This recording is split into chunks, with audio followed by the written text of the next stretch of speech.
This guy to my left, Kel, I've said it before, and I'm sure I'll say it again. It's always kind of a special relationship with a coach and player when you're kind of the first guy that gets on board. And I might have the specifics a little bit off, but to my memory, when our season ended, we jumped in the portal immediately. The first player I talked to was Mikeal. The first person I went and visited in person was Mikeal. And we kind of hit it off from my point of view. I'll let him speak for himself, just with the transparency of the phone call. Talked about a lot of things that day, the next day, but a lot of it wasn't basketball.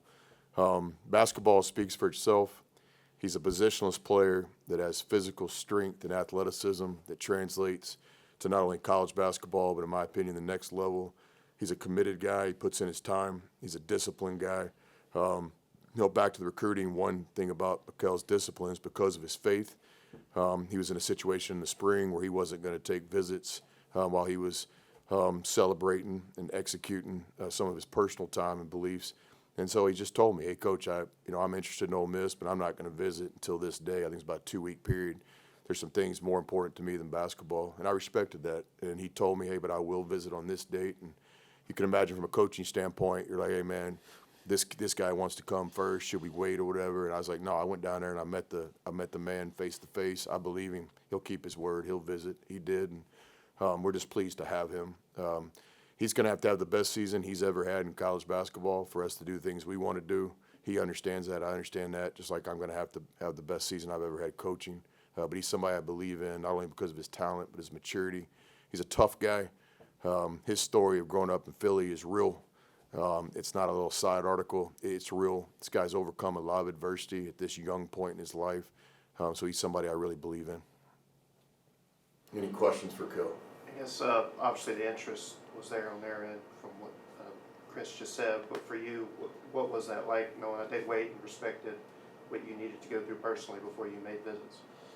It meant everything to me, to be honest. I'm Muslim, and I celebrate Ramadan every year it comes around, and that's where my focus was. It wasn't too much about the transfer portal or basketball itself. It was really focusing on my faith and trying to get closer to God.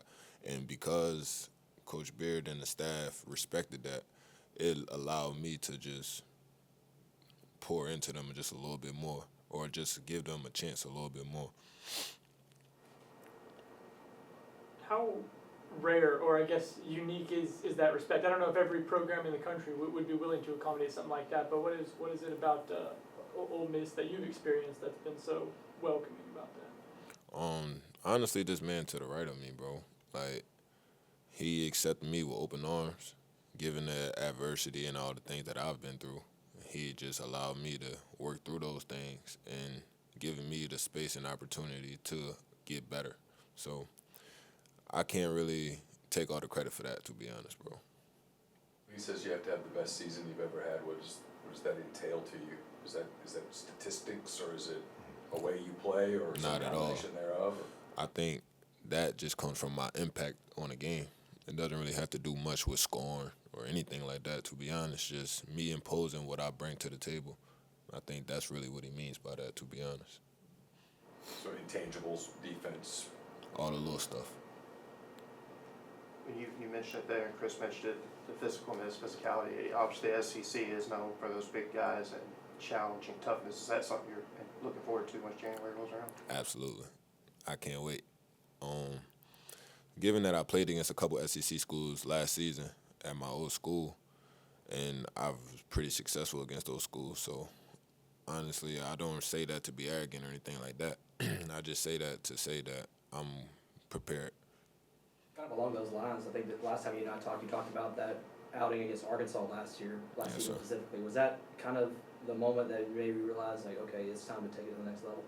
Honestly, yes, because right before we played Arkansas, we played Vanderbilt, and I kind of had a, if not better, performance against Vanderbilt. So I think playing against those schools made me realize that I can play at this level. How's camp or preseason practices, or whatever y'all choose to call it? How's that going with you? Obviously, you and 5 new guys are trying to mesh kind of in a quick turnaround here.